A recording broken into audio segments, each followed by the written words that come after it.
You freelancers know there are fewer things in this world that I enjoy more than Anthem leaks, and we do have a few more for you all today. Now, granted, 2 of these have been in a previous video because, well, they were revealed around the same time that the rest of the armor sets were revealed, and those vinyls, and so on and so forth. However, in today's video, we are going to be looking at all the masterwork and legendary support items that will be coming to Anthem very soon. I'm willing to bet they're going to be coming in the May update, whenever that is going to be, and by the looks of them, they are pretty cool. However, if the leaks are to be believed, they are planning on doing 2 masterwork/legendary support gears per javelin, and that sounds pretty great to me. The only problem is we don't have all of them leaked, or not all of them were in the game files when the Anthem Archive guys pulled them from the game. By the way, a huge and special thank you to the Anthem Archive guys for giving us this information. As always, a link to their website will be in the description below. For today's video, we do have 5 of those support gears, so let's actually dive in and take a look at what they are. First up, we have the Anthem's Grace, which is an upgraded quickening field for the Storm. On top of its base ability of cooling down your gear pretty quickly, it now has an additional increase to your gear damage by 20%. The ability duration remained at 10%, the effect status is 0.2,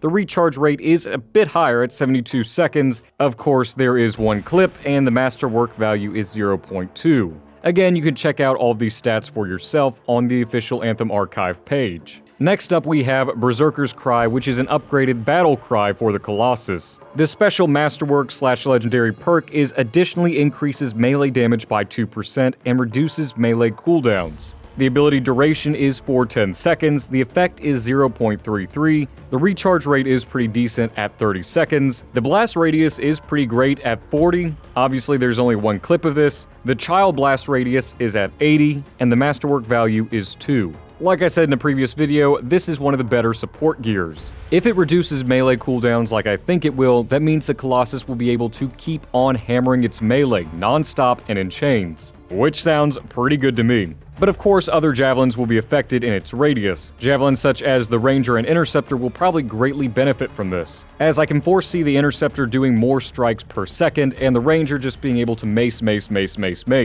Next up is my personal favorite, which is called Howling Veil, which is an upgraded wind wall for the Storm. This thing packs some serious punch, which I know sounds pretty weird for a wind wall. So on top of blocking damage from incoming enemy fire, it now has a secondary purpose. When it expires, it detonates additional explosions that hit targets in the front. So basically, if you are in a tunnel-like area and you put up that wind wall, and the enemies start firing at it and it finally expires, it looks like we're going to be getting a long chain explosion, emitting from where the enemies were shooting at it. The max health has been upgraded to 1600, the blast damage is a whopping 100, the ability duration is 20 seconds, and the recharge rate is 30 seconds, which again is one of the better masterwork cooldowns. Next up, we have the Ranger's upgraded shield pulse, called Surging Shield. The shield pulse is already kind of like the wind wall, only it does it a full 360 in a small dome. And it does kind of have a dual perk.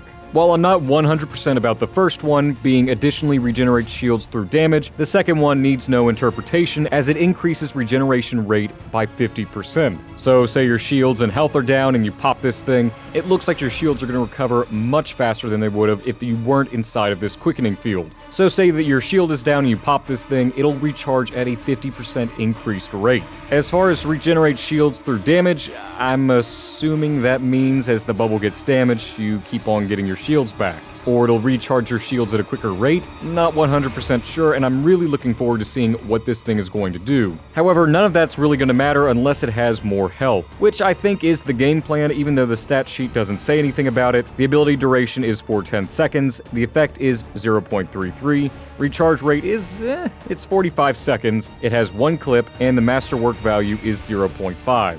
Moving on, we have our last item on this list, which is an upgraded muster point for the Ranger. It's called Tarsus' Last Stand, and it is an upgraded muster point like I said. Now, while its base stat is to deploy a field that augments allies inside, increasing their gun damage, it also has another perk now that it has its Masterwork Legendary variant, and in addition to gun damage, all damage is increased by 20% while inside the muster point. I can foresee some really cool builds going into this, such as my own personal Infinite Ultimate Ranger build. Pop one of these bad boys, activate my ultimate, and it deals 20% more damage on top of the 30% that I'm going to use for the consumables at the very beginning of the mission. Also, other Javelin's ultimates or abilities, or if you really want to get that chain combo damage up, this would be a great thing to use.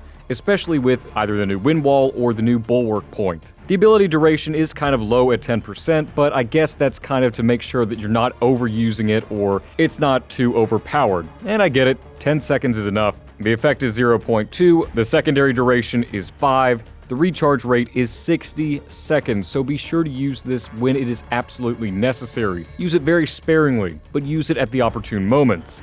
And of course, with everything else, it has one clip.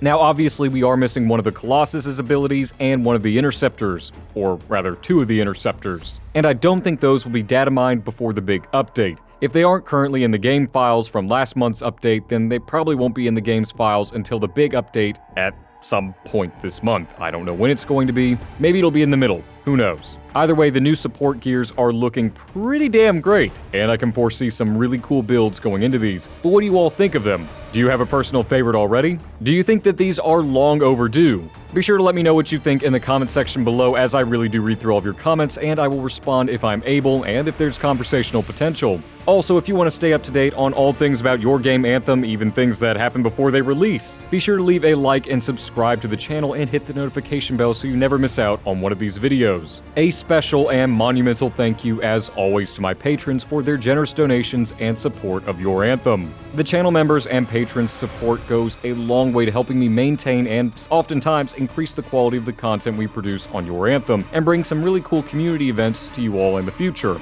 And to reward them and say a very big special thank you from me, I am trying to rework the Patreon page for your Anthem. Some new perks, some new changes, which will be coming in the month of May. I think I've solidified that as of right now. And for the channel members, I'm going to try and work on something cool for you all too, just bear with me. But at any rate, I hope all of you fantastic freelancers have a phenomenal day as always, and I'm looking forward to seeing you all in the next video very soon. And remember, freelancers, we are strong alone, but we are stronger together.